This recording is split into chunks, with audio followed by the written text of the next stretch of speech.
আপনারা তো জানেন ভেরি রিসেন্টলি ডেঙ্গুতে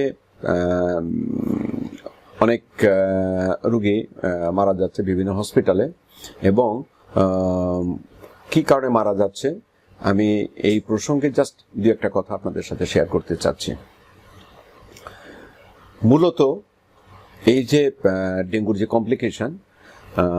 কমপ্লিকেশন হওয়ার পরে একটু দেরিতে এই ধরনের রোগীগুলি হাসপাতালে যাচ্ছে এবং ডাক্তারের শরণাপন্ন হচ্ছে।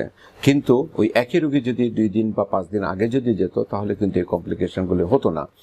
তো এখন আমি আজকের ভিডিওতে আমি মূলত বলতে চাচ্ছি বা আপনাদের সাথে শেয়ার করতে চাচ্ছি যে কি কি লক্ষণ দেখা দিলে আপনারা তাৎক্ষণিকভাবে কাল বিলম্ব না করে আপনারা হাসপাতালে যাবেন এবং একজন বিশেষজ্ঞ চিকিৎসকের পরামর্শ নেবেন।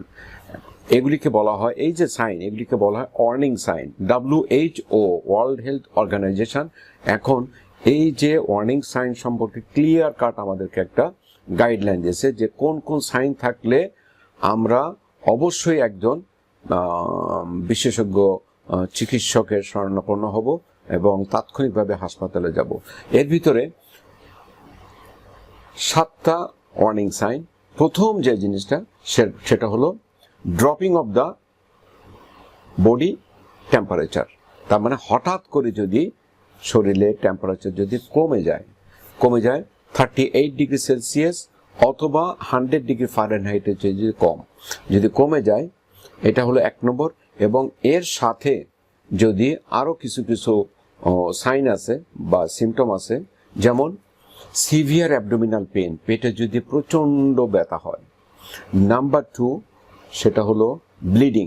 এখন ব্লিডিং হতে পারে, গাম ব্লিডিং হতে পারে, নেজাল ব্লিডিং হতে পারে, ইউরিন দিয়ে ব্লাড যেতে পারে, স্টুল দিয়ে ব্লাড যেতে পারে, ব্লিডিং ফ্রম এনিহোয়ার যদি ব্লিডিং থাকে। নাম্বার 2।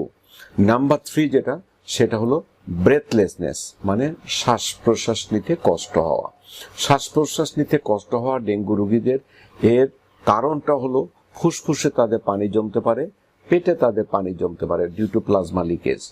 এই কারণে হয়তো শ্বাস নিতে কষ্ট হয়, এটাও কিন্তু একটা ওয়ার্নিং সাইন।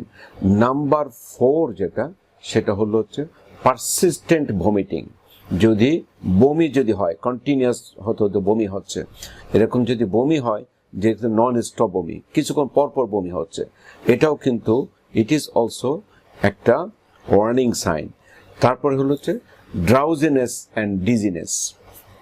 রোগী যদি ড্রাউজি ফিল করে এবং মাথা চক্কর দিচ্ছে, এই ধরনের যদি ফিল করে, তাহলে আমরা এটাকেও কিন্তু WHO তাদের হিসাব অনুযায়ী এটাও কিন্তু একটা ওয়ার্নিং সাইন।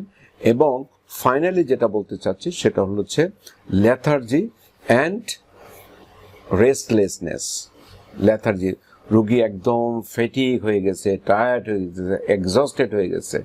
তো এই যে সাইনগুলি আমি যেগুলি বললাম, আমি খুব কুইকলি বলি যে পেটে ব্যথা, ব্লিডিং, শ্বাসকষ্ট, যদি বমি হয়, কন্টিনিউয়াস বমি হয়, এবং রোগী যদি অবচেতন হয়ে যাচ্ছে, ড্রাউজি হয়ে যাচ্ছে অথবা মাথা চক্কর দিচ্ছে, এবং ফাইনালি যদি লেথার্জি এবং রেস্টলেস এরকম যদি হয়, এই যে লক্ষণ যে কটা বললাম, এই লক্ষণের যদি একটি লক্ষণও যদি থাকে এবং তার সাথে থাকতে হবে যদি সাডেনলি তার বডি টেম্পারেচার যদি ড্রপ করে, কতটুকু ড্রপ করে, 38 ডিগ্রি সেলসিয়াস অথবা 100 ডিগ্রি ফারেনহাইটের নিচে যদি কমে যায় হঠাৎ করে, তাহলে এটাকে বলা হচ্ছে যে দিস ইজ মেডিকেল ইমার্জেন্সি, এবং এই পেশেন্টের ইমার্জেন্সিতে তাকে নিয়ে যেতে হবে। এবং একজন বিশেষজ্ঞ মেডিসিনের ডাক্তার যিনি